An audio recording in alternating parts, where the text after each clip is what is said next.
Okay, folks, so I wanted to try to run through a little bit of the CGA website. You can see up here, cga.ct.gov. That is the website that tracks all of the legislation that is going through the state legislature, the Senate and the House, both. Um, this is a very handy website. It's a little bit Web 1.0, so some of the things in there are kind of outdated. Finding things can be a challenge in there, so sometimes you just have to sort of search around. I'm going to focus mostly just on the bill tracker aspect, because that way you can get updates sent directly to your email, and you can track things that way. That's kind of what I've done. But just sort of here on the front page, sometimes you'll see there's a little bit of news and whatnot. You can click through those. There's also like a live stream over here. So if the House was in session right now, you could see the stream coming from there.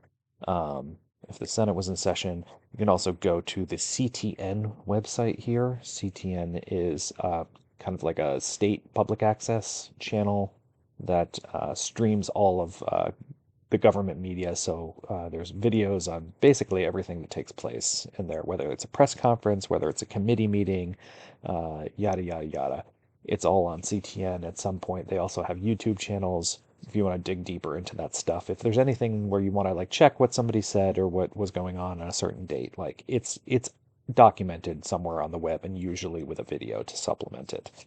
Um, and if you go down here, there's a whole bunch of other information that's very useful. You can go through a list of the bills that have been passed so far. So the session is pretty early right now, so there's not a whole lot that's been passed right now. But you can see that there's a couple that kind of intersect in the middle here, where the House and the Senate both looked at them, and it looks like these bills have passed muster so far.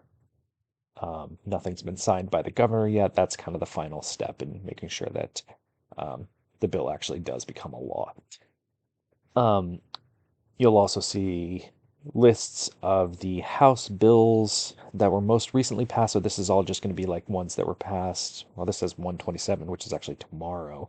Um, so these are ones that have already been introduced. I guess that they're looking forward to putting them through tomorrow. There's quite a few of them in there.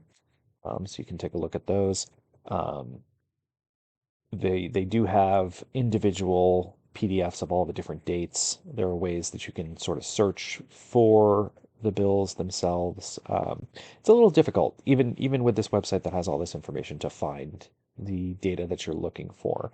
So I have an article about like how to sort of narrow this down that's on the um, blog of the North Haven Democrats site that maybe you can look through if you need a little bit more information on how to find that stuff. But just going to say right out that it's not easy.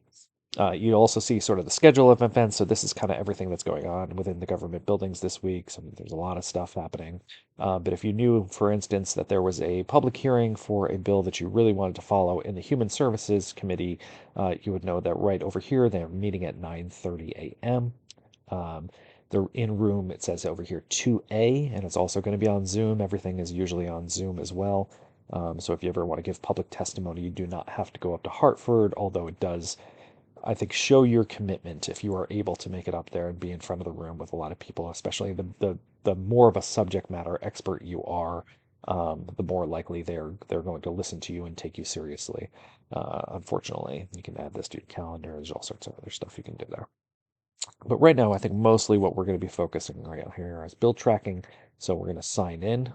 There's a way for, if you actually are a senator or congressperson, you can sign in through there, but we're going to sign in as members of the general public here. I've got all my information stored in there, and I am for sure not a robot, so I'm going to click that off and log in. All right, and so since we're in a new year, it's going to ask me to create a new list.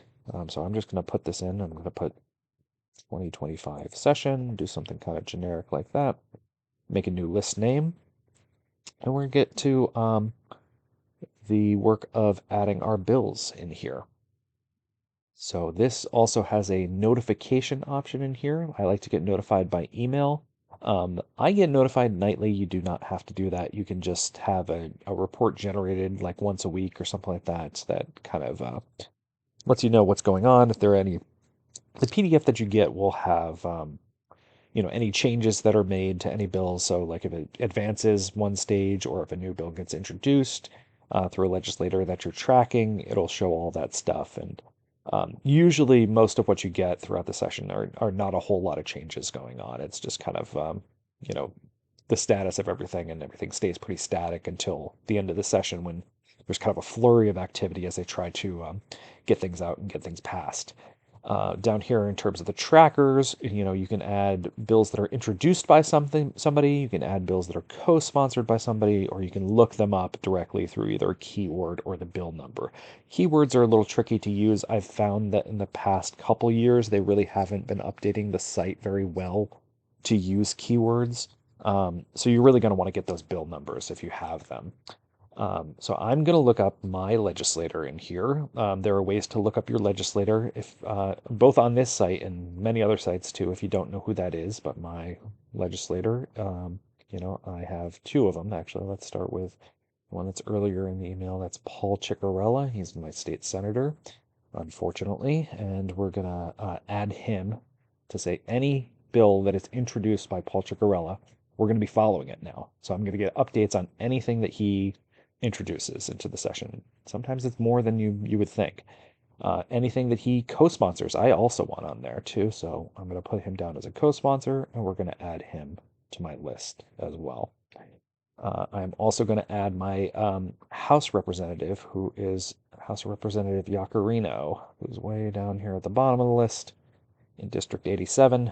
We're going to add him to both bills that are introduced by him as well as bills that are co-sponsored by him.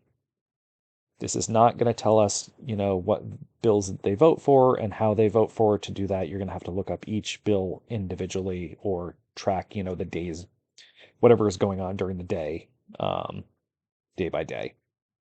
So we have everything that's being introduced by my state senator and my state rep that are going to be going to my email now.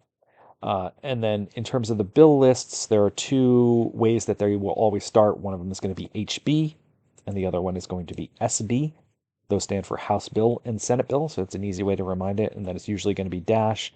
The Senate bill will have a series of numbers that start at 1, and the House bills, for some reason, always start with 5. So the first House bill that you will have will be 5001. That's usually an important one. It's usually whatever the Democrats or the party in charge, but generally the Democrats are prioritizing for the year. So let's find out what that one is. I don't actually know this year. We're going to add that bill to our list. And we're going to see down here that this is called an Act Concerning Quality and Delivery of Special Education Services in Connecticut. There's actually some folks in our DTC who are working on that bill. So that's great that that is a priority this year. If you have a list of things that you want to do, you can kind of just go through and just add them. I have this tracker that we've been working on through the activism committee, and it's, we have some good, some bad, and the ugly in here. And it looks like there's some pro-worker legislation. One of them's being introduced by Martin Looney, who is the Senate pro tempore, which means he's the head of the Senate. He used to represent part of North Haven, and now his district got redistricted, and he is mostly in New Haven now. But I think this looks good here. An act concerning protections for workers' rights to enhance workers' rights. That's something I care about deeply as a union employee.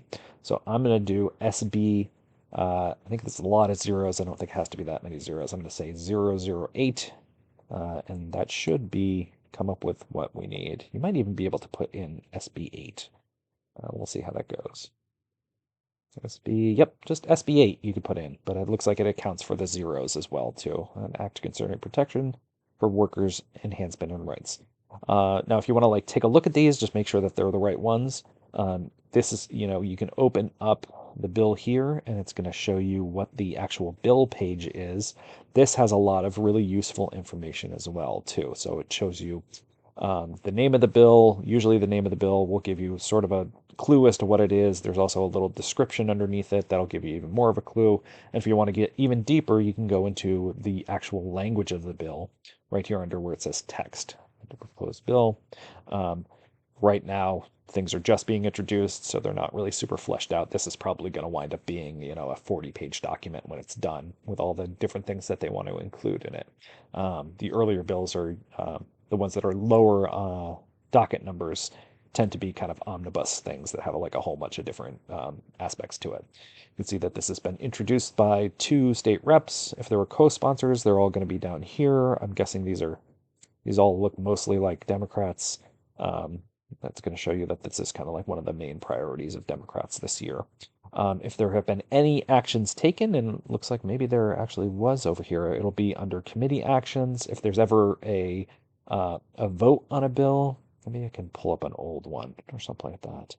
Um, okay, so let's say that we want to look up another bill that already took place, or even if you're looking at another, just trying to find another bill. Um, there is a quick way that you can search it if you have the number up here.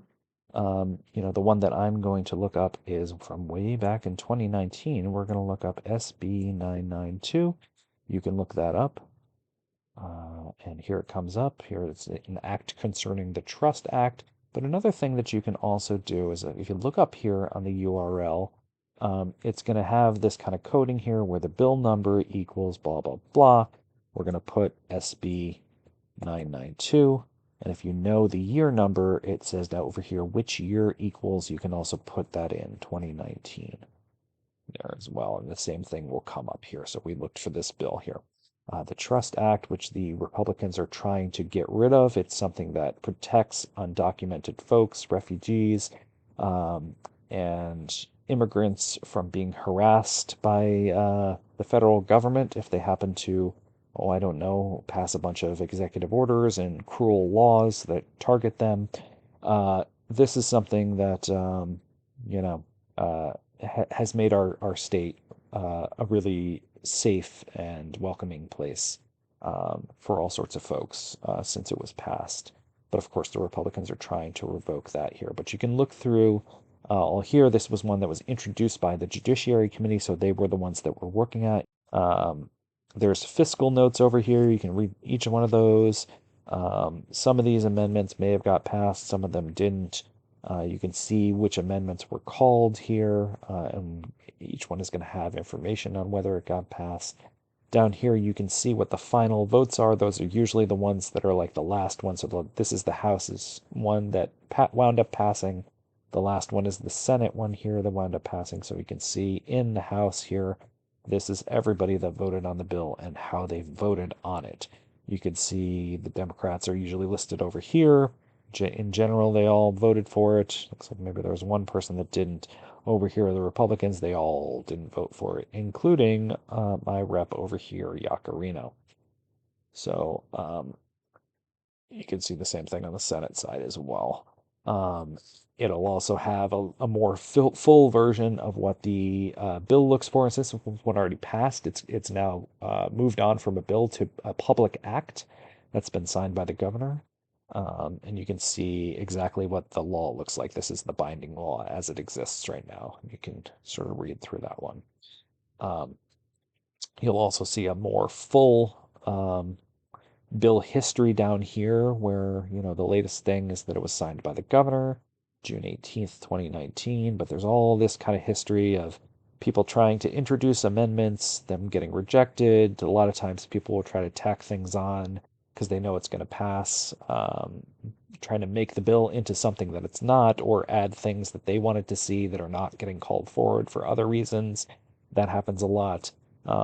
Usually it's a bunch of shenanigans, especially things that are getting coming towards the end. There's a lot of filibustering and a lot of bullshit that's being pushed by the Republicans as we gear towards the end of the session, to just try to stop the process and make the Democrats as unsuccessful as possible, is generally the way this stuff goes.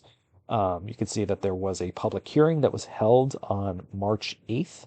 And you can go down here to the public hearing testimony, and you can see everybody that submitted their testimony. This is going to be mostly the written testimony. If you wanted to watch the in-person testimony, you'd have to go to the video.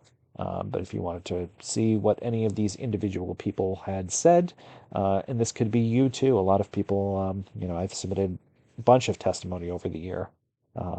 Here's one from Planned Parenthood has sent something in and it has their letterhead on it, and you can see exactly why Planned Parenthood thinks the Trust Act was a good idea. Um, so lots of different information that you can find on this site. It's an incredibly useful site. I would recommend, at the very least, getting yourself set up with some bills that you can track, stuff that you are interested in, or some stuff that you are personally invested in. It's really hard to tell what the ones that are going to get any traction, and there might be one, even though, this SB 8 looks great. They might decide that they're going to go with a different version of this bill, and then it's going to be called something different. And if you're only tracking SB 8, you're not going to see that SB 215 is the one that actually passed, and it's got the same spirit of the bill. So, um, a lot of different advice for how to follow that. I think that's probably for a different time.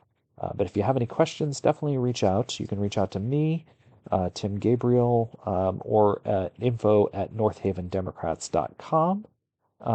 And we can chat about the legislative session. There's a lot of nuance and a lot of confusing things about it too. Thank you for watching, and we will see you next time.